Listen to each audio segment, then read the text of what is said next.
Sir, Omraje Nimbalkar आता तुमच्या महायुतीमध्ये आलेले आहेत, परंतु तरी त्यांची जी भाषा आहे ती तुमच्या विरोधातली असल्याची पाहायला मिळते. तुम्ही देखील भाजपचे सदस्य आहात विधानसभेचे आणि त्यात म्हणतात की मी राजकारण संपवायला आलेलो आहे.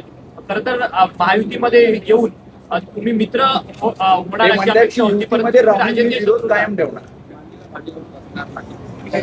कालच मी या बाबतीमध्ये बोललो होतो की जे 6 खासदार एनडीए मध्ये आलेले आहेत, ओम सकट सर्व 6 खासदारांचं काल मी एनडीए मध्ये स्वागत केलं होतं. मी हेही म्हटलं होतं की प्रतिस्पर्धी वगैरे आता विषय राहत नाही, कारण ओमने स्वतःहून एनडीए मध्ये प्रवेश केलेला आहे. त्याच्यानंतर जे काही भाष्य झालं त्याबद्दल मी जास्त काही बोलणार नाही.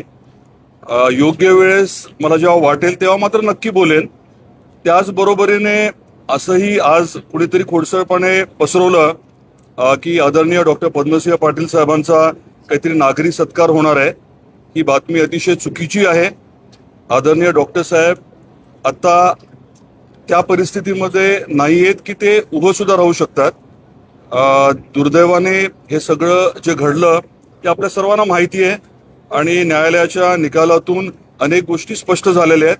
त्याबद्दल देखील मी अधिक आत्ता काही बोलणार नाही. वास्तव एवढंच आहे की डॉक्टर साहेबांवरती प्रचंड अन्याय झाला, खूप गोष्टी त्यांना सहन कराव्या लागल्या. त्यांचा कुठला काही सत्कार वगैरे असा काही नियोजित नाहीये. राणा पाटीलजी, परंतु तुम्ही ही जी गोष्ट आहे, अर्थात तुमचं राजकारण संपवणार वगैरे ओमराजे निंबाळकर भूमिका मांडताय, या सगळ्या संदर्भात घेऊन तुम्ही वरिष्ठांकडे तक्रार मांडणार आहात का? कारण की आता महायुतीमध्ये ओमराजे आलेले आहेत, त्यामुळे महायुती ही एकत्रित निवडणूक लढत असते, त्यातच धाराशिवमध्ये महायुती अस्तित्वात नाहीये का? नाही, मायबाप जनता जी आहे ती ठरवत असते कोणाला मतदान करायचं. त्यामुळे त्याविषयी काही जास्त बोलायची आवश्यकता मला वाटत नाही. परंतु जे संबंधित वरिष्ठ आहेत त्यांनी योग्य ते प्रबोधन करणं अपेक्षित आहे. एनडीए म्हणून प्रत्येकाने काही गोष्टी पाळणं हे देखील अपेक्षित आहे आणि अगदी गरज पडली तर मी बोलेन, परंतु शक्यतो मला या विषयावरती आत्ता काही भाष्य करायचं नाही. शिंदेनी आपली काल भूमिका मांडताना सांगितलं की ओमराजे निंबाळकर यांच्या वडिलांच्या संदर्भात अतिशय चुकीची गोष्ट घडली, त्यांची हत्या झाली, त्यामुळे आम्ही ओमराजेंच्या पाठीमागे खंबीरपणे उभे आहोत अशी उपमुख्यमंत्री एकनाथ शिंदे भूमिका घेताना पाहायला मिळतात. म्हणजे त्याचा थेट रोग तुमच्यावरतीच आहे की तुमच्या वडिलांनी त्यांच्या वडिलांची हत्या केली. यालाच अनुसरून असे की त्यांनी सीबीआय चौकशीची देखील मागणी केली.